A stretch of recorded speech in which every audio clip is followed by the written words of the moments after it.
जो एक law of attraction मैंने कोर्स किया था उसको मैं एस्ट्रोलॉजी के साथ मर्ज करके लोगों को Okay. गाइडेंस देना चाहती हूँ। आपने कहा कि फ्यूचर देखा जा सकता है, बदला नहीं जा सकता, बट अक्सर ही फिर जो हमें उपाय दिए जाते हैं वो वो किस अच्छा बनाने के लिए दिए जाते हैं। तरह? आपने कहा कि आप लॉ ऑफ अट्रैक्शन को एस्ट्रोलॉजी के साथ मर्ज करके चलते हो। लॉ ऑफ अट्रैक्शन को अगर डिफाइन करना हो आपके शब्दों में क्या है?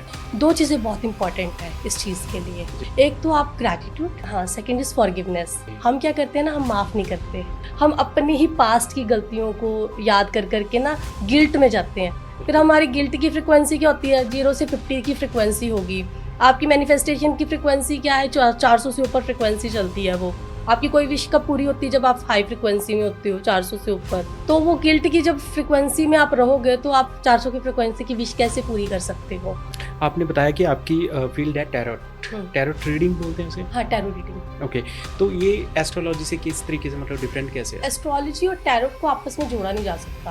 कुछ एस्ट्रोलॉजर्स जो है वो इसको जोड़ देते हैं। एस्ट्रोलॉजी को आप न्यूमरोलॉजी के साथ जोड़ सकते हो, टैरो को आप न्यूमरोलॉजी के साथ जोड़ सकते हो, बट टैरो को आप एस्ट्रोलॉजी के साथ आई डोंट थिंक सो, जितनी मैंने स्टडी की है, नहीं जोड़ सकते। अच्छा, बेस्ट नंबर कौन सा है आपके अकॉर्डिंग? जो बाकी नंबर है ना उनके कमेंट्स आना स्टार्ट हो जाएंगे। It's okay. Very clever number माना गया है एक, जी। जो सबके साथ ही एडजस्ट कर लेता है। मतलब हर किसी के साथ एडजस्ट भी कर लेता है और इसकी बनती भी सबके साथ है। नंबर 5 बिजनेस का नंबर है। चलो, नेगेटिव नंबर पूछ के मैं किसी की लॉ ऑफ अट्रैक्शन गलत नहीं लगाना चाहूंगा। नेगेटिव नंबर नहीं, आप स्ट्रगल नंबर बोल सकते हो, थोड़ा सा जो हार्ड वर्क देता है। ओके, वो कौन हाँ। सा है? Preeti Rana ji, welcome to the podcast. Thank you so much. एक आईटी प्रोफेशनल या फिर एक एस्ट्रोलॉजर, कौन सी चीज बेस्ट डिफाइन करती है आपको?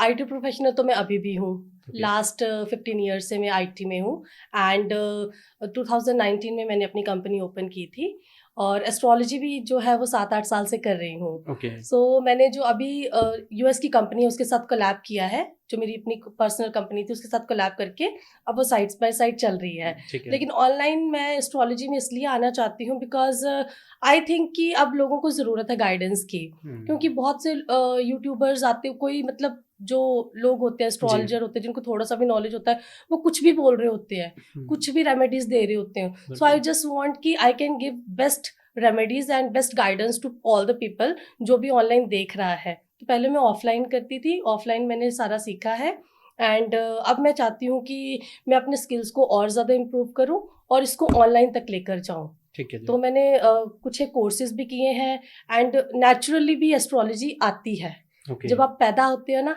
बाय बर्थ ही आपकी तकदीर में लिख दिया जाता है कि आगे जाकर ये चीज़ होनी है। Okay. सो ये लिखा हुआ था। तो एक टाइम आता है कि उस टाइम के आने के बाद आपकी जब ट्रांसफॉर्मेशन होती है तब आप इस लाइन में अपने आप ऑटोमेटिकली चले जाते हो, बिकॉज आप एस्ट्रोलॉजी को चूज नहीं करते, एस्ट्रोलॉजी आपको चूज करती है। ओके। अच्छा, आपने कहा कि आप लोगों को गाइड करना चाहते हो बेटर तरीके से, क्योंकि बहुत सारी चीजें फेक हो रही हैं, बट कहीं ना कहीं आज एस्ट्रोलॉजी जितने भी लोग आ रहे हैं, लोग कंफ्यूज्ड हैं कि किसकी माने किसको छोड़ें। कोई ऑनलाइन एप्स पे आ रहे हैं, कोई सोशल मीडिया पे आके 1-1 मिनट की रील्स डेली बेसिस पे बना रहे हैं। तो ऐसा नहीं लग रहा कि गाइडेंस के बजाय एस्ट्रोलॉजी लोगों को कंफ्यूज कर रही है आज के टाइम पे? बहुत ज्यादा कंफ्यूजन होती है, लाइक कि कोई भी ना, जैसे उसको पर्टिकुलर किसी कुंडली का तो पता नहीं होता, वो अपने वे से रेमेडी दे रहा है। कोई थर्ड पर्सन आ रहा है, वो अपने अकॉर्डिंग रेमेडी दे रहा है। द थिंग इज दैट कि हमें सबसे पहले चार्ट देखना होता है। प्रॉपर किसी को अगर रेमेडी देनी है तो हमें कुंडली देखकर चार्ट देखना होता है, उसके अकॉर्डिंग रेमेडीज चलती हैं। कुछ एक यूनिवर्सल रेमेडीज होती हैं जो सब पे काम करती हैं, वो बेसिक रेमेडीज होती हैं। अब कुछ एक रेमेडीज हैं, जैसे अगर मान लो कि मुझे कोई प्लैनेट की रेमेडी देनी है, फॉर एग्जांपल मून की रेमेडी देनी है, तो मून की रेमेडी मैं यूनिवर्सल वाली दूंगी। लाइक कि मैं मून को ऐसा रिप्रेजेंट करूँ कि आप वाइट चीज़ों का ज़्यादा यूज़ कीजिए, आप अपने आप को हीलिंग दीजिए, क्योंकि मून जब खराब होता है ना तो डिप्रेशन, एंग्जाइटी, ये सब कुछ चलता है उसमें। सो इसमें क्या होता है कि मैं लोगों को ये गाइड करती हूँ कि आप सबसे पहले आप अपनी हीलिंग कीजिए, आप मेडिटेशन कीजिए, आप मॉर्निंग में जल्दी उठ जाइए, लाइक 5:30 तक उठ जाइए, आप उस टाइम पे मेडिटेशन कीजिए 30 मिनट्स। उसके बाद आपका जो रेगुलर काम होता है आप स्टार्ट कीजिए। रात को सोने से पहले आप 15 मिनट्स की मेडिटेशन कीजिए, उसमें आप विजुअलाइजेशन कीजिए, अपनी चक्रा हीलिंग कीजिए, या उसमें बॉक्स ब्रीदिंग कर सकते हो आप। तो इस तरह से चलता है, ये यूनिवर्सल है। ये एस्ट्रोलॉजी से रिलेटेड है जो आप या बता रहे हो, ये सेम चीज डॉक्टर भी बताते हैं। मैं आपको बता, जो एक लॉ ऑफ अट्रैक्शन मैंने कोर्स किया था उसको मैं एस्ट्रोलॉजी के साथ मर्ज करके लोगों को गाइडेंस देना चाहती हूँ। ठीक है। लाइक मून की सबसे अच्छी रेमेडी ना पानी से रिलेटेड होती है।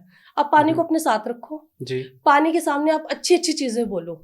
पानी रखा हुआ है, आप अपने लिए अच्छा बोलो, अपने लिए मतलब हमेशा पॉजिटिव बोलो, आप दूसरों के लिए भी पॉजिटिव बोलो। तो इस तरह से वर्क करता है। पानी कहीं बह रहा है, कोई वेस्ट हो रहा है, उसको बंद कर दो, ये मून की सबसे अच्छी रेमेडीज है। तो इस तरह से जो अच्छी चीजें है ना वो आपको कैरी फॉरवर्ड करनी चाहिए, ना कि कुछ और चीजें जो आपकी चार्ट के अकॉर्डिंग नहीं है वो चीजें ना करो। अब मान लो मून उच्च का है जी, मून उच्च का है, कोई आकर आपको ज्ञान दे रहा है रील पे आकर, यार आप वाइट चीजें दान करो, ये वाइट चीजें किसी को ये दो, वाइट चावल दे दो, या ये कर दो वो कर दो। अब मुझे बताओ, किसी का अगर मून उच्च का हुआ, वो वाइट चीजें दान कर देगा, उसने तो अपना लक सारा दान कर दिया ना, वो वाइट चीजें दान क्यों करेगा?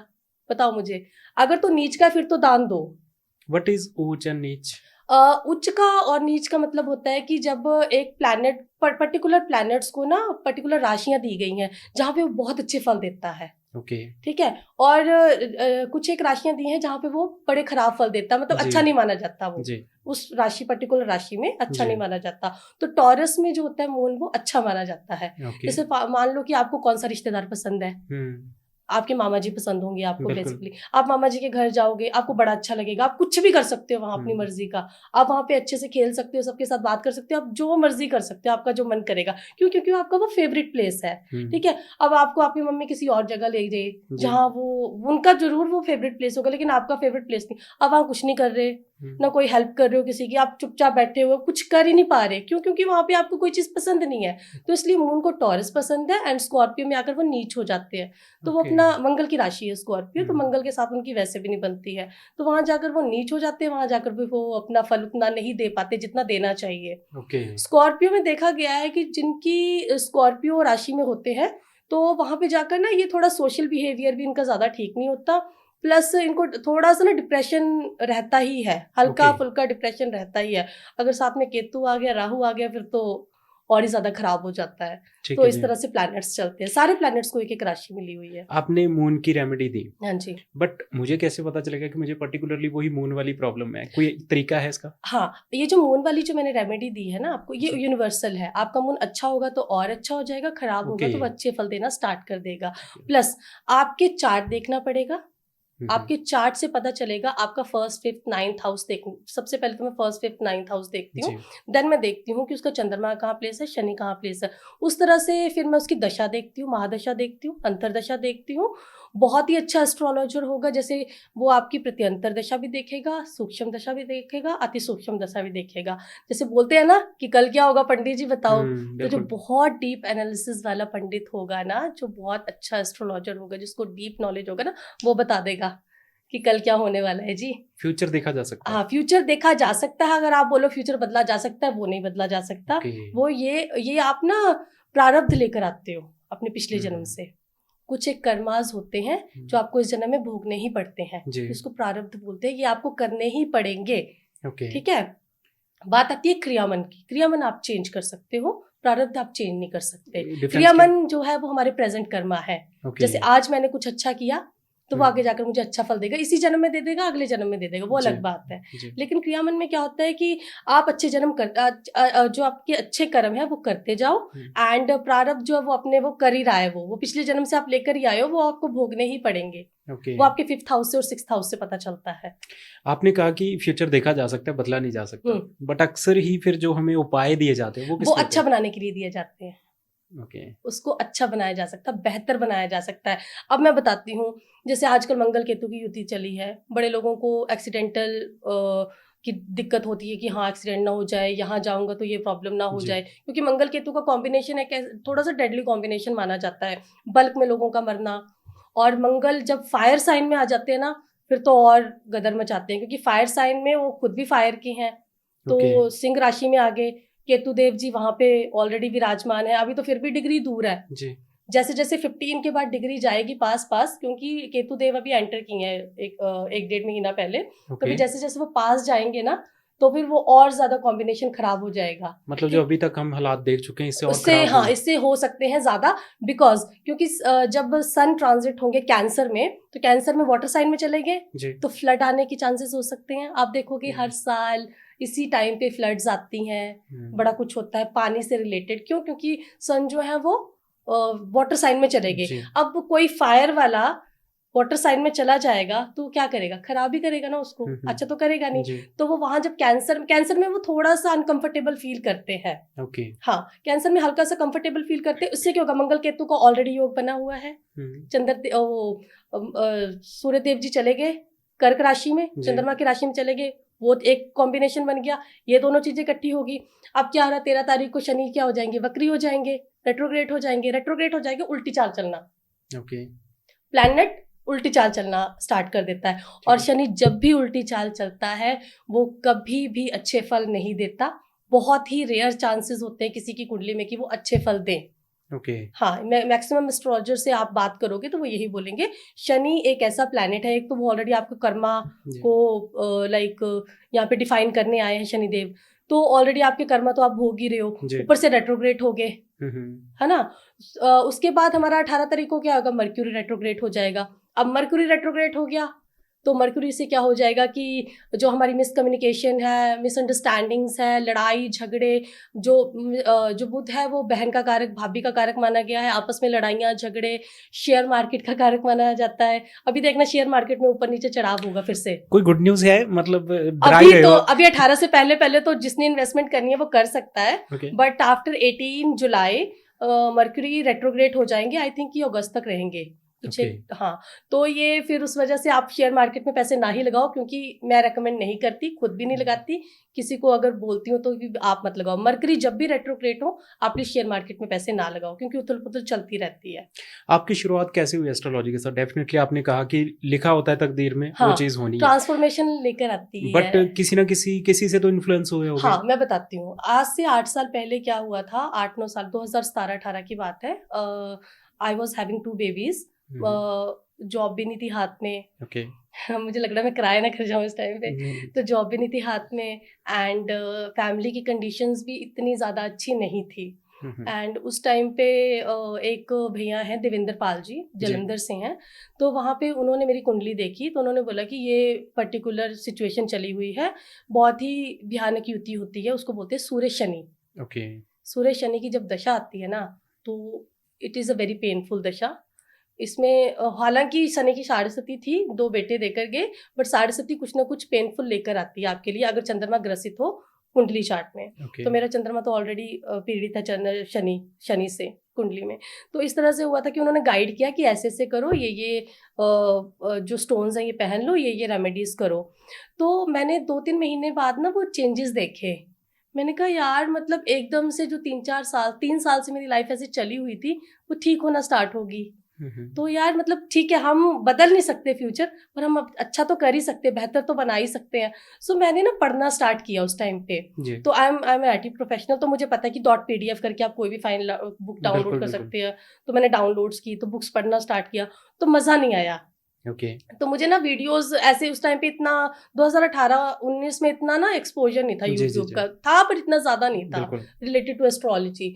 तो मैंने क्या किया कि ऐसे सर्च करते करते करते पंडित राजेश जोशी जी हैं, उनकी वीडियोस देखी।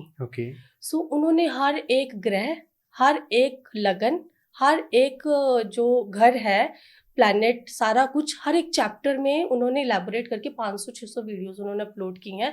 मैंने वो सारी वीडियोस देखी 1-1.5 महीने के अंदर अंदर। And while watching those videos I realized कि यार ये चीज़ें तो मुझे पहले आती थी, लेकिन कब आती थी ये नहीं पता। बहुत से लोग ये रिलेट नहीं कर पाएंगे। देन फिर उन्होंने जब जो पर्टिकुलर कंजंक्शंस होती है ना उनके बारे में पढ़ाना स्टार्ट किया, तो उन्होंने गुरु केतु कंजंक्शन के बारे में पढ़ाया।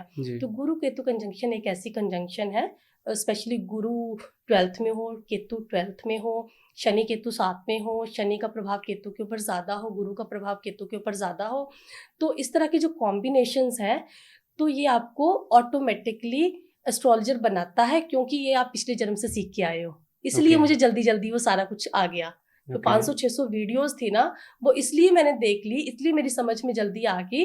क्यों? क्योंकि वो मैं पिछले जन्म से सीख के आई थी। क्योंकि ये आपको ऑलरेडी, आपको जब आप पैदा होते हो ना, तो ये आपको, मेरे को गिफ्ट मिला था भगवान से कि ये बेटा तेरे को ये गिफ्ट है मेरी तरफ से।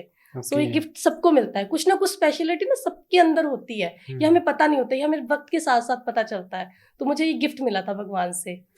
एस्ट्रोलॉजी में भी मल्टीपल टाइप्स ऑफ मतलब चीजें होती हैं, आपकी स्पेशलिटी किस चीज में है? मतलब मेरी तो पर्टिकुलरली जो है वो वैदिक में है। वैदिक में अभी मैं एडवांस कोर्सेज कर रही हूँ। पहले पंडित राजेश जोशी जी की वो वीडियोस देखी, देन आई रियलाइज कि यार मुझे थोड़ा सा इनहेंस करना चाहिए। तो अभी मैं एडवांस लेवल, जो साउथ की साइड से कुंडली कैसे देखते हैं, वो साइड, मतलब उनके लाइव सेशंस होते हैं। कल भी रात को एक सेशन था। सर भी सेशन लेते लेते भूल जाते हैं कि मैं 4 घंटे का सेशन ले रहा हूँ। 4 घंटे का सेशन ले लिया उन्होंने 1 घंटे का बोल के। तो खुद भी सिखाते सिखाते इतने ज्यादा लाइक इलैबोरेट कर देते हैं ना। तो कल जैसे उनका सेशन था, तो 4 घंटे चला उनका सेशन, तो अरुण पंडित जी का। तो उनके थ्रू मैं एडवांस लेवल तक सीख रही हूँ अभी, और आगे भी सीखती रहूंगी। आपने बताया कि आपकी फील्ड है टैरोट। टैरोट रीडिंग बोलते हैं उसे? हाँ, टैरो रीडिंग। ओके, तो ये एस्ट्रोलॉजी से किस तरीके से, मतलब डिफरेंट कैसे है? एस्ट्रोलॉजी और टैरोट को आपस में जोड़ा नहीं जा सकता। कुछ एस्ट्रोलॉजर्स जो है वो इसको जोड़ देते हैं। एस्ट्रोलॉजी को आप न्यूमरोलॉजी के साथ जोड़ सकते हो, टैरो को आप न्यूमरोलॉजी के साथ जोड़ सकते हो, बट टैरो को आप एस्ट्रोलॉजी के साथ, आई डोंट थिंक सो, जितनी मैंने स्टडी की है, नहीं जोड़ सकते। What is tarot? डिफरेंस क्या है कि टैरो जो है वो आपकी करंट एनर्जीज पिक करता है, आपका क्रियामन है वो, ठीक है। क्रियामन मतलब आपका प्रेजेंट, आप प्रेजेंट में जो कार्य कर रहे हो वो है। अब टैरो आपको क्या गाइड करता है? फॉर एग्जाम्पल, आपकी जॉब लगी, 3-4 जगह लगी है, 2 जगह लगी, अब आप कंफ्यूज हो, यार ये भी अच्छा है, ये भी अच्छा है, यहाँ पर पैकेज ठीक है लेकिन यहाँ पे मुझे इतनी देर बैठना पड़ेगा, ये प्रॉब्लम है। अच्छा, वहाँ पे पैकेज कम है लेकिन वहाँ पे मुझे फैसिलिटीज बहुत ज्यादा दे रहे हो, ठीक है। यहाँ पे भी आप कंफ्यूजन, आपकी कंफ्यूजन जाएगी नहीं। टैरो रीडर के पास जाओगे, टैरो रीडर क्या करेगा? पत्ते खोलेगा, जो आपके उसके कार्ड्स होते हैं, देन वो कार्ड्स आपको गाइडेंस देंगे। वो क्रॉस क्वेश्चनिंग करेगा आपसे, ठीक है। 3-4 क्वेश्चंस पूछेगा, फिर आपको गाइडेंस देगा। टैरो में आफ्टर 21 डेज आप कभी भी गाइडेंस ले सकते हो। अगर प्रेडिक्शन करनी है तो 5 to 6 मंथ्स तक प्रेडिक्शन चलती है, वो एक प्रेडिक्शन। हाँ, लेकिन अगर आप बार बार बोल रहे हो ना कि आज भी आगे कल भी आगे, तो ऐसा नहीं होता। आज आपकी जो एनर्जीज है उसके थ्रू जो आपकी 2 महीने की गाइडेंस निकलेगी ना, वही फाइनल गाइडेंस होगी। हाँ, ऐसे करके चलता है। तो 21-21 दिन के बाद आप गाइडेंस ले सकते हो टैरो में। वैदिक क्या है? वैदिक में एक बार कुंडली आ गई, ग्रह नक्षत्र आ गए, हाउसेस फिक्स्ड है, उसमें राशियां फिक्स्ड है, गोचर चेंज हो रहा है, उसके अकॉर्डिंग थोड़े से बहुत प्लैनेट चेंज होंगे, अदरवाइज ज्यादा मेजर डिफरेंस पड़ता नहीं है। हाँ, आपकी महादशा स्टार्ट होगी, अंतरदशा स्टार्ट होगी। अब शनि के साथ केतु है या शनि के साथ राहु है, भाई वो तो अपना फल देने आया है, वो अपना फल देकर ही रहेगा। आप बस अपना क्रियामन अच्छा रखो, अपना अपना प्रेजेंट अच्छा रखो, ठीक है। वो आपको फल देकर ही रहेगा। हाँ, आप उस फल को थोड़ा सा चेंज तो नहीं कर सकते, आप उसको बेहतर बना सकते हो, अपने आप को अच्छा करके, अपने आप को रिलैक्स फील करके, अपने आप को हील करके, कि पता है यार अब मेरा टाइम ऐसा है तो मैं अपने आप को ही ठीक करूं, अपने आप के अंदर ही चेंज लाऊं। सामने वाला बंदा तो सुनेगा नहीं, क्योंकि वो दशा ही ऐसी चली है कि कोई नहीं सुनेगा आपकी, है ना। आपका उस टाइम पे क्या पता काम ना बने, तो आप खुद के अंदर ही पेशेंस लाओ कि नहीं बन जाएगा, थोड़ा सा पेशेंस रखता हूँ मैं, क्या पता उस टाइम पे वो काम बन जाए, आपकी मैनिफेस्टेशन इतनी स्ट्रांग हो कि वो काम उस टाइम पे बन जाए। तो इस तरह से चलता है। आपने कहा कि आप लॉ ऑफ अट्रैक्शन को एस्ट्रोलॉजी के साथ मर्ज करके चलते हो एक तरीके से। लॉ ऑफ अट्रैक्शन को अगर डिफाइन करना हो आपके शब्दों में, क्या है? लॉ ऑफ अट्रैक्शन का कोर्स मैंने किया था डॉक्टर अमित कुमार, वो मेरे मेंटोर हैं, और मुझे लगता है कि जो चीज़ें मैंने उनसे सीखी हैं ना, जो चीज़ें वो सिखाते हैं, मैंने तो किसी की सारे सब सीखते हैं उनसे, जो चीज़ें वो सिखाते हैं, मुझे नहीं लगता कि कोई कोच या कोई मेंटोर इतना सिखाता होगा उस लेवल तक का, क्योंकि वो जड़ तक जाते हैं, वो ग्राउंड रियलिटी तक जाते हैं। अब आप बोलोगे कि लॉ ऑफ अट्रैक्शन क्या होता है, तो मैनिफेस्टेशन क्या होता है? मैनिफेस्टेशन बहुत तरह से काम करता है, बट एज पर मी जो मैंने अभी तक जो स्टडी किया है, जो मैंने अभी तक माना है, 2 चीज़ें बहुत इंपॉर्टेंट है इस चीज़ के लिए, मैनिफेस्टेशन लॉ ऑफ अट्रैक्शन के लिए। एक तो आप ग्रैटिट्यूड, एंड हाँ, सेकेंड इज फॉरगिवनेस। हम क्या करते हैं ना, हम माफ़ नहीं करते, हम चीज़ें पकड़ के बैठ जाते हैं, हम किसी की गलतियां पकड़ के बैठ जाते हैं, हम अपनी ही पास्ट की गलतियों को याद कर करके ना गिल्ट में जाते हैं। फिर हमारी गिल्ट की फ्रिक्वेंसी क्या होती है? 0 से 50 की फ्रिक्वेंसी होगी। आपकी मैनिफेस्टेशन की फ्रिक्वेंसी क्या है? 400 से ऊपर फ्रिक्वेंसी चलती है वो। आपकी कोई विश कब पूरी होती है? जब आप हाई फ्रिक्वेंसी में होते हो, 400 से ऊपर, तो उसमें फिर आपको जाना पड़ता है। राइट तो वो गिल्ट की जब फ्रिक्वेंसी में आप रहोगे तो आप 400 की फ्रिक्वेंसी की विश कैसे पूरी कर सकते हो। तो पहले अपने आप को माफ करो, फिर सामने वाले पर्सन को माफ करो। Forgiveness is the best solution for everything. जिस दिन आप माफ करना सीख गए ना, उस दिन आप खुश रहना सीख गए। Second, gratitude. हम थैंक्स करना नहीं पसंद करते। किसी ने हमारा मतलब अभी वो पानी का गिलास देकर गया, मैंने थैंक यू बोला, थैंक यू भैया, है ना। तो आप छोटी से छोटी चीज को भी थैंक यू बोलो। हम जब थैंक यू बोलते हैं ना, हम यूनिवर्स को ना अपनी थैंक्स गिविंग, मतलब हम उसको थैंक्स दे रहे हैं। हम अपने यूनिवर्स को एनर्जी में ला रहे हैं कि हाँ भाई हम थैंक्स करेंगे तो हमें मिलेगा। तो इस तरह से मैनिफेस्टेशन आपकी पूरी होती हैं। इससे क्या होता है, आपका ये जब चीजें करते हो ना, थैंक यू और फॉरगिवनेस, ग्रैटिट्यूड और फॉरगिवनेस, इससे आपका 11th हाउस एक्टिवेट हो जाता है। अब 11th हाउस किसका है? डिजायर्स का हाउस है। आपके अच्छे अच्छे दोस्तों का हाउस है। यहाँ पे आप बहुत अच्छे अच्छे फ्रेंड्स, अच्छा अच्छा सोशल सर्कल अट्रैक्ट करते हो अपने लिए। तो 11th house is your desire house. ये एक्टिवेट हो गया आपका, ठीक है। ये अब डिजायर्स का हाउस ही आपका एक्टिवेट हो गया तो आपको सब कुछ तो मिलेगा ही। तो इसलिए ये आपके 11th हाउस को अच्छे से एक्टिवेट करता है। प्लस जब आप थैंक यू करना सीख जाते हो, ग्रैटिट्यूड करना सीख जाते हो, लेट गो करना सीख जाते हो, ये आपके केतु को भी बहुत अच्छा कर देता है। आपकी इंट्यूशन पावर बहुत हाई हो जाती है। आपकी जो इंट्यूशन पावर है ना, इंट्यूशन पावर आपकी बहुत ज्यादा हाई हो जाती है। इससे आपका मूड भी बहुत अच्छा हो जाता है। आप अपने आप में खुश रहना सीख जाते हो। आपको टेंशन नहीं होती यार कि मतलब कल क्या होगा, परसों क्या होगा। आप एंग्जाइटी डिप्रेशन में कभी भी नहीं जा सकते। हाँ, तो इससे आपका मूड भी अच्छा हो गया, आपका केतु भी अच्छा हो गया, 11th हाउस भी अच्छा हो गया। प्लस जब आप इन सब चीजों को करना स्टार्ट करते हो ना, तो इससे आपके बाकी ग्रह भी जो है वो अलाइन होना स्टार्ट हो जाते हैं। अब किसी को थैंक यू करोगे, उसकी रिस्पेक्ट करोगे, किसी लेबरर की थैंक यू करोगे, शनि अच्छा हो गया। ठीक है। आप किसी से ज्ञान लोगे तो आपका जुपिटर अच्छा हो गया, क्योंकि जब चुप रहने की आदत आती है तो आप ज्ञान भी सुनते हो, तो आपका जुपिटर भी अच्छा हो जाएगा। तो इससे बहुत प्लैनेट अलाइनमेंट में आ जाते हैं। तो ये इस तरह से। अच्छा, बेस्ट नंबर कौन सा है आपके अकॉर्डिंग? बेस्ट नंबर कौन सा है?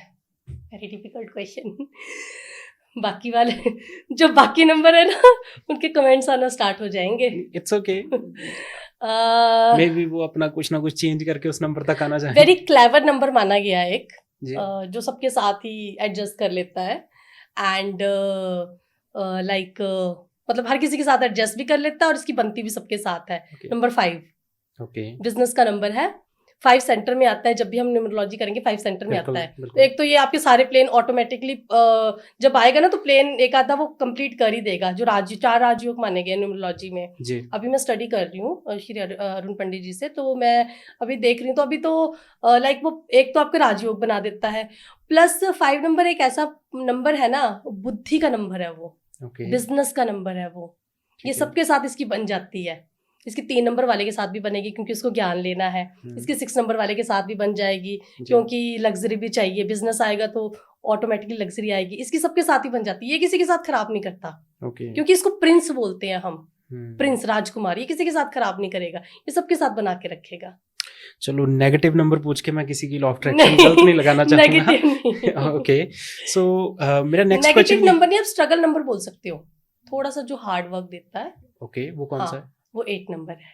ओके। हाँ, 8 नंबर इज वेरी स्ट्रगलफुल थोड़ी सी लाइफ होती है। बट रिमेंबर, ऑलवेज रिमेंबर, जो 8 नंबर वाले हैं वो बहुत स्ट्रगल करते हैं, हार्ड वर्क करते हैं। उनको वो चीज़ों को बारीकी से देखते हैं जो हम लोग नहीं देखते जी। मैं वैसे 8 नंबर वाली हूँ, मेरा भाग्यांक 8 नंबर है। तो वो अंदर तक, तह तक जाते हैं, वो बहुत हार्ड वर्क करते हैं। एंड ऑलवेज रिमेंबर, 8 नंबर वाले को सक्सेसफुल होने से कोई नहीं रोक सकता, क्योंकि पूरे प्लैनेट्स में एक शनि ही एक ऐसा प्लैनेट है जो आपको स्ट्रगल देता है लेकिन साथ में आपको सक्सेस भी देता है। आप मेहनत करोगे, उसका फल आपको पक्का मिलेगा।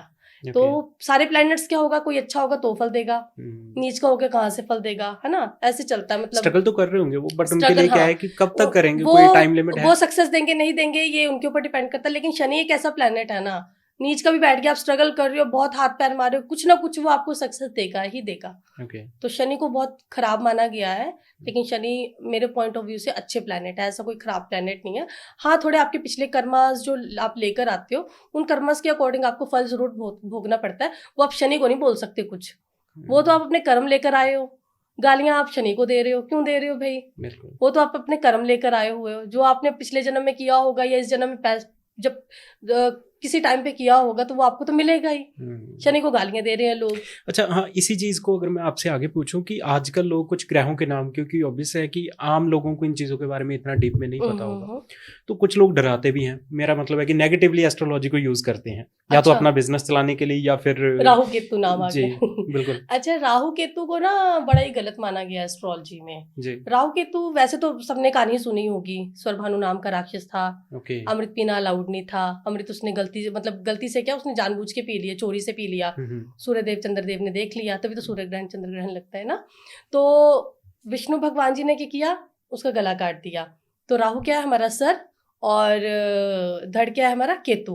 अब कोई बाहर का बंदा है, अंग्रेज है या कोई और धर्म का बंदा, वो क्यों मानेगा विष्णु भगवान जी को या इसको? वो तो लॉजिक देखेगा ना। अब लॉजिक क्या होता है कि सन है, सन के आसपास क्या रिवॉल्व कर रही है, अर्थ। अर्थ के चारों ओर क्या रिवॉल्व कर रहा है, मून। अब मून, इन तीनों जब आपस में करते हैं तो इनकी इंटरसेक्शन पॉइंट बनते हैं। एक्सिस बन गई नॉर्थ साउथ, एक्सिस बन गई, जब कट किया तो नॉर्थ एक्सिस बन गई, साउथ एक्सिस बन गई। तो वो क्या चीज हुई, वो हुई हमारी शेडो। एक ऊपर शेडो बन गई, एक नीचे शेडो बन गई। राहु केतु क्या है, शेडो प्लैनेट है। तो नॉर्थ नोड को राहु दिया गया, साउथ नोड को केतु दिया गया। ये साइंटिफिकली प्रूव हो गया, ठीक है जी, राइट। तो इस तरह से राहु केतु काम करते हैं। अब राहु जरूरी नहीं है कि आपको गलत खराब फल देगा। राहु थर्ड हाउस में हो, विल पावर बिल्कुल स्ट्रांग बना देता है। फर्स्ट हाउस में हो, बंदे को बहुत इंटेलेक्चुअल और इंटेलिजेंट बना देता है। फर्स्ट राहु वाले बंदे बहुत इंटेलिजेंट होते हैं, वो सेल्फिश है, लेकिन यार सेल्फिश होना कोई गलत बात नहीं है। तो वो थोड़ा सा उसको इंटेलिजेंट बना देगा। वो जो सोचेगा ना, वो कोई और नहीं सोच सकता। सिक्स्थ हाउस में आ गया, सिक्स्थ हाउस में बहुत अच्छा फल देते हैं। और सिक्स्थ हाउस हमारा क्या है, ट्रिपल आर, रोग ऋण रिपु, है ना। तो रोग ऋण रिपु मतलब इन तीनों से हमें बचाएगा। लंबी बीमारी जरूर देता है एक, पर उसको लड़ने की क्षमता भी दे देता है। आपके शत्रुओं का नाश अपने आप ही कर देगा। क्यों? क्योंकि 12th में केतु बैठा है, 180 एक्सिस पे रहते हैं ना, ये 180 डिग्री एक्सिस पे रहते हैं। तो जब राहु 6th में बैठा है तो केतु कहाँ है, 12th हाउस में है। अब यहाँ से वो केतु इसको क्या बोल रहा है, तू चुप रहे, तू लड़ना मत, तू बैठ, मैं देखता हूँ। तू बैठ जा, आराम से हम देखेंगे यहाँ से, इसको अपने आप इसको अपना कर्मा मिल जाएगा। एंड यू वॉन्ट बिलीव, जो 6th हाउस के जो शत्रु होते हैं ना, वो अपने आप ही वैनिश्ड हो जाते हैं। उसको कुछ करने की जरूरत नहीं पड़ती। राहु जो 6th हाउस वाले को है ना, मैं तो बोलती हूँ जिन का भी राहु 6th हाउस में होता है ना, वो बैठ जाओ आराम से, कुछ मत करो, अपने आप सब ठीक होगा। अपने आप आपके शत्रुओं का नाश अपने आप ही हो जाएगा। आपने एस्ट्रोलॉजी से इन्फ्लुएंस हुए क्योंकि आपकी खुद की कंडीशन को कहीं ना कहीं चेंज, आपने इफेक्ट देखा उस चीज में। उसके बाद आपने गाइडेंस देना शुरू किया। आपने किसी में चेंजेस देखा अपनी गाइडेंस के थ्रू? बहुत ज्यादा चेंजेस देखे। बिना नाम लिए अगर किसी का कुछ शेयर कर पाया? वैसे तो बहुत ज्यादा है। एक किस्सा तो मैं, 2 किस्से बताऊंगी, ज्यादा तो ऐसे तो बहुत ज्यादा हो जाएगा। 2 जो है, एक को तो एस्ट्रोलॉजी पे बिलीव नहीं था, एक तो वो वाला किस्सा बनाऊंगी। दूसरा एक बहुत भयानक सी बीमारी थी, उससे वो थोड़ा सा राहत मिली उनको। तो जो वो मेरी फैमिली की थी, मैं अपनी सिस्टर का नाम ओपनली बता देती हूँ, जिसको भी भरोसा नहीं होता था एस्ट्रोलॉजी, मतलब वो सोचती थी कि ऐसे ही करती होगी, ऐसे ही पढ़ती होगी।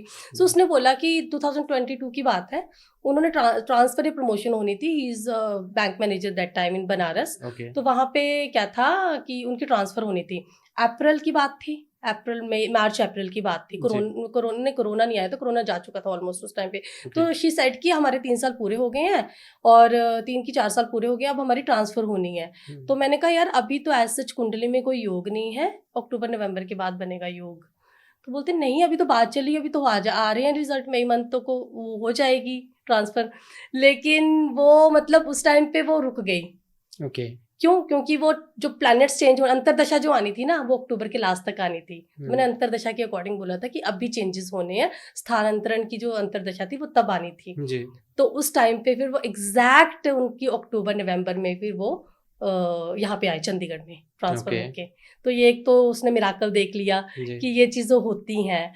देन एक क्या हुआ था, मेरी एक फ्रेंड है, दूसरा जो किस्सा सुना रही हूँ, मतलब एक फ्रेंड की फ्रेंड, उसको ना एक बहुत ही बीमारी डिटेक्ट होने वाली थी। लाइक 3-4 रिपोर्ट्स उसकी ठीक नहीं आई थी। तो एक जो मेजर रिपोर्ट होती है ना, कैंसर डिटेक्ट होना था उसका, एंड 10-12 किलो वेट भी रिड्यूस हो गया था। तो वहां पे क्या हुआ कि वो बहुत परेशान थे। मैं किसी की कुंडली वैसे भी देखना बंद की थी उस टाइम पे, क्योंकि उस टाइम पे मेरे कुछ प्लैनेट्स ठीक नहीं चल रहे थे, तो मैं देखती नहीं थी। बट फिर भी मैंने मतलब थोड़ा सा हेल्प करने की और कुंडली देख ली। मैंने उपाय बताए 3-4, थोड़ा सा उनका वास्तु दोष भी था, नॉर्थ ईस्ट में उनका वॉशरूम था, तो वो भी मैंने थोड़ा रेमेडी दी। प्लस मैंने उस टाइम पे गणेश जी रखे हुए थे घर पे, तो मैंने कहा घर आना एक बार दर्शन करके चले जाना, विघ्न हरता है, वैसे भी आपकी प्रॉब्लम सारी सॉर्ट आउट कर देंगे। तो उनकी 3-4 दिन बाद रिपोर्ट्स तो वो पॉजिटिव आ गई। बस जो इन्फेक्शन डिटेक्ट हुआ था ना, वो किसी और चीज़ का डिटेक्ट हो गया। तो ये मेजर ट्रांसफॉर्म मैंने देखा था अपनी प्रेडिक्शन में कि मतलब आप जब अलाइन होते हो ना, आप जब पॉजिटिव सोचते हो और आप जब रेमेडीज करते हो ना, वैसे तो रेमेडीज बहुत देर से प्रभाव डालती हैं, लेकिन भगवान जी के आगे कुछ नहीं चलता। तो जो वो मेरे को ऐसा फील होता है कि जो मैंने उनको अपने घर बुलाकर गणपति जी के जो दर्शन करवाए थे ना, शायद वहां पे उनको थोड़ा सा पॉजिटिविटी आई, तो वहां पे शायद गणपति जी की उनको आशीर्वाद मिला। और लकीली ऐसे मेरे घर में ना एटलीस्ट 15-20 लोग तो एट ए टाइम आते ही थे आरती के टाइम, जितने दिन तक गणेश, उस दिन वो लकीली वो 2 लेडीज ही आई थी और कोई नहीं था। हाँ, तो इस तरह से उस दिन ये हुआ, तो ये उनका हो गया। लेकिन इससे मेरा एक कार्मिक कर्मा बन गया, मैंने फीस नहीं ली वहां पे। मुझे फीस लेनी चाहिए थी, बिकॉज उसके 2 महीने बाद ना मेरे मतलब थोड़ा सा मेरे को डिप्रेशन टाइप हो गया। सो कभी भी हम किसी भी, मैं सारे एस्ट्रोलॉजर्स को बोलना चाहती हूँ जितने भी कुंडली रीड करते हैं, वो प्लीज़ थोड़ी सी फीस पक्का लें, या फिर तो अपनी पूरी फीस लें, या फिर कुछ एक पार्ट जरूर लें, बिकॉज इट्स वेरी इंपॉर्टेंट। क्योंकि आपके साथ ना क्लाइंट का कार्मिक रिलेशनशिप बन जाता है, तो उसका भार चढ़ता है आपके ऊपर। वो भार कैसे निकलेगा ये नहीं पता, ये आपके ग्रहों के ऊपर डिपेंड करता है, ऐसे चलता है। ठीक है जी। सो अभी बहुत सारे लोग आपको देख रहे होंगे, डेफिनेटली एक एजुकेशनल एस्ट्रोलॉजर उनको देखने को मिला है, क्योंकि जो एक लॉ ऑफ अट्रैक्शन को भी साथ में लेके चल रहा है, मेडिटेशन जैसी चीज़ें, इवन के साइंस को साथ में लेके चल रहा है, अगर मैं सही बात बोलूँ तो बहुत सारे लोग आपसे मिलना चाहते हैं ऑनलाइन ऑफलाइन, आपका कोई एड्रेस या फिर कहाँ वो आपसे कॉन्टैक्ट कर सकते हैं? कॉन्टैक्ट नंबर तो ऑलवेज मतलब मैं साथ में बता देती हूँ। इंस्टाग्राम यूट्यूब पे तो ऑलरेडी मैंने शायद डाला हुआ है अपना कॉन्टैक्ट नंबर। मैं मोस्टली व्हाट्सएप कॉल या व्हाट्सएप आप चैट कर सकते हो मेरे साथ। चैट मैं करती हूँ इनिशियली, जब गाइडेंस देनी होती है तब मैं लाइक कॉल करती हूँ। तो मिनिमम अगर कुंडली चार्ट रीड करना है तो फिर तो 1 घंटा तो लगेगा ही लगेगा। तो 1 घंटे की रीडिंग कुंडली की होती है। टैरो की आपकी फिर भी हाफ एन आवर में हो जाता है टैरो का, इस तरह से चलता है। और वो कहाँ विजिट कर सकते हैं? विजिट करना हो तो विजिट के लिए आप ऑफिस में विजिट कर सकते हैं, लेकिन प्रेफरली आई वुड प्रेफर कि आप घर पे विजिट कीजिए अभी के लिए। हाँ जी, क्योंकि ऑफिस जो है वो IT ऑफिस है। हाँ जी, ठीक है, सब घर पे विजिट कर सकते हैं। ठीक है। एंड माय लास्ट क्वेश्चन ये है कि जैसे अभी आपने एक बीमारी के बारे में बताया, अक्सर ही कुछ चीज़ें होती है, नॉट जस्ट इन एस्ट्रोलॉजी, आप किसी को भी मानते हो ना तो विश्वास इतना ज़्यादा बन जाता है, तो कुछ लोग मेडिसिन छोड़ देते हैं। ऑलरेडी किसी को कोई बीमारी है, फॉर एग्जांपल हमने कैंसर का नाम लिया, बहुत तो कॉमन हो चुकी है। मान लो ऑलरेडी किसी को ऐसी बीमारी है, उसकी दवाइयाँ छूट जाएं, क्योंकि कैंसर में क्या होता है कि आप ऑलवेज नेगेटिव की तरफ ही जाते हो इवन आफ्टर टेकिंग मेडिसिन, क्योंकि उसका कोई अभी तक ऐसा कोई इलाज मिला नहीं है। तो किसी को मानना शुरू कर दो, देन मेडिसिन भी छोड़ दो, तो क्या ये सही है? वाकई में ये चीज़ें हो सकती हैं सही? ये सही हो सकता है, ये आपके बिलीफ के ऊपर डिपेंड करता है। Let me clear, will power. हाँ, विल पावर के ऊपर डिपेंड करता है क्या करना है। आजकल जैसे जो मेरे मेंटोर हैं जो वो कोर्सेज दे रहे हैं, उसमें एक उनका ना 21 डेज का मैनिफेस्टेशन का कोर्स भी है, मेडिटेशन का, जिसमें 21 डेज की मेडिटेशन करवाते हैं।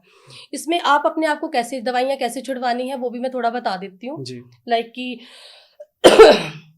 मुझे ना एस्थमा था, एस्थमा है भी, अभी मैं बोल सकती हूँ कि थोड़ा बहुत है, लेकिन फिर भी मैं बोलूँगी कि था, कि अब नहीं है, इतना नहीं है। क्या होता है कि जब आप मेडिटेशन और ये सारी प्रोसेस करते हो, जब आप हीलिंग करते हो अपने आप की, तो आप अपने आप को ना ये बोलिए बार बार कि मैं ठीक हूँ, मैं स्वस्थ हूँ, मुझे कुछ प्रॉब्लम नहीं है, I am all right, I am healthy, I am happy. मतलब मुझे ऐसा कोई पर्टिकुलर बीमारी का नाम नहीं लेना है ना, वो बीमारी लग जाएगी यूनिवर्सल आपकी, वो बीमारी सुन लेगा। तो हाँ, अब आपने क्या करना है, जो मैंने आपको बताया, आपने मॉर्निंग में उठना है 5:30 आप उठ के, आपने ग्राउंडिंग की, grounding in the sense park में नंगे पैर चले, सन को नमस्कार किया, सूर्य अगर सूर्य नमस्कार कर सकते हो वो भी कर सकते हो, उसके बाद आपने मेडिटेशन की, एंड देन फिर आपने क्या किया कि रात को सोने से पहले आपने 15 मिनट्स के लिए आपने विजुअलाइजेशन की। विजुअलाइजेशन कैसे करना है वो प्रोसेस में बता देती हूँ। सबसे पहले तो आपने 5 मिनट तक बॉक्स ब्रीदिंग करनी है, या कोई जो ब्रीदिंग एक्सरसाइज है वो करनी है। लॉन्ग ब्रीदिंग एक्सरसाइज भी कर सकते हो, बॉक्स ब्रीदिंग भी कर सकते हो। मेरे जो मेंटोर है वो बॉक्स ब्रीदिंग रेकमेंड करते हैं सबसे ज़्यादा, क्योंकि वो आपको कॉन्शियस कर देता है। देन उसके बाद आपने 5 मिनट के लिए कुछ नहीं सोचना है, कोई थॉट्स मन में नहीं आने चाहिए। एक म्यूजिक लगा दो हाई फ्रिक्वेंसी वाला, वो सुनो, थॉट्स आएंगे जाएंगे, जाने दो उनको। देन 5 मिनट आपने विजुअलाइजेशन करनी है, लाइक कि मैं स्वस्थ हूँ, मुझे कुछ नहीं हुआ है, मेरे अंदर कोई प्रॉब्लम नहीं है। एंड साथ में जो वाटर रखा होगा, जब वो पीना है तो पीते पीते भी आपने विजुअलाइज करना है, ये सोचना है कि मैं ठीक हूँ बिल्कुल, मुझे कोई प्रॉब्लम नहीं है, मेरे को आज के बाद इस चीज़ की नीड ही ना पड़े, पंप की नीड ही ना पड़े जी। मतलब मेरे साथ अब अच्छा होगा, मैं स्वस्थ हूँ, मैं फिट हूँ, इस तरह से बोलना है। एंड विद इन 21 डेज आप कुछ ना कुछ तो फर्क देखोगे ही अपनी बॉडी में।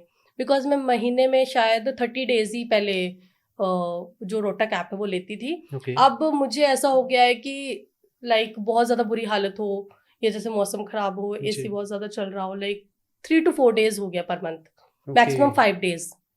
हाँ, सोचो मुझे कब से थी ये बीमारी, 2017 से होगी, प्रेगनेंसी के बाद हुई थी। तो ये जो मैं आपको टेक्निक बता रही हूँ ना, ये आपको नॉर्मली ठीक कर देगा। हाँ, आप मेडिसिन थोड़े दिन कंटिन्यू रखो, जैसे जैसे ये ठीक होता है वैसे वैसे आप मेडिसिन छोड़ सकते हो। तब मेरा ठीक हो गया तो सबका ठीक हो जाएगा। रिपोर्ट्स के बाद, हाँ, मतलब रिपोर्ट्स करवाने के बाद, हाँ, रिपोर्ट्स करवाने के बाद आप वो चीज दवाइयाँ वगैरह छोड़ सकते हो। ये प्रूवन है, मतलब हो जाता है जी, ये चीज हो जाती है। ये आप जब यूनिवर्स के साथ कनेक्ट करते हो ना, तो वो आपको वही देता है जो आपको चाहिए होता है। तो ये मैंने अपने मेंटोर से सीखी है और ये अच्छी चीज सीखी है। Well, thank you so much. हाँ, और अगर आप इसको एस्ट्रोलॉजी के साथ जोड़ना चाहो ना, तो लेट मी क्लियर यू, क्या होगा जब हम मेडिटेशन करेंगे, हमारा खान पान अच्छा होगा, हमारा सेकंड हाउस एक्टिवेट हो गया, सेकंड हाउस अच्छा हो गया। सेकंड हाउस किसका है? सेकंड हाउस हमारा फूड का, मनी का, हेल्थ, लाइक फैमिली का, ये इसका माना जाता है, फूड का हाउस माना जाता है। अब वहाँ हमने फूड वगैरह खाया, अच्छा खान पान किया, ऑटोमेटिकली हमारा सेकंड हाउस फिफ्थ के साथ कनेक्टेड है, फिफ्थ हाउस अच्छा हुआ। फिफ्थ हाउस किसका माना जाता है? हमारे पेट का, हमारा गट ठीक हो गया, ठीक है, हमारा गट ठीक हुआ तो उसके बाद हमारा 8th हाउस हो गया, हम जो निकालेंगे जो भरेंगे वो सारा कुछ 8th हाउस में चला गया, ठीक है। तो इस तरह से हमारे हाउसेस ठीक हो जाते हैं इससे। जब हाउसेस ठीक हो गए, प्लैनेट्स भी ठीक हो जाएंगे, तो इस तरह से चलता है एस्ट्रोलॉजी के साथ। Well, thank you so much, आप पॉडकास्ट में आए, बहुत अच्छा, एक एजुकेशनल पॉडकास्ट कहूंगा मैं एस्ट्रोलॉजी के लिए, ठीक है, कि साइंस बेस्ड था, लॉ ऑफ अट्रैक्शन बेस्ड था। इवन आई पर्सनली फील कि law of attraction is required for our youngsters. हाँ जी, thank you so much. Thank you sir. Sat Shri अकाल। सत श्री अकाल जी।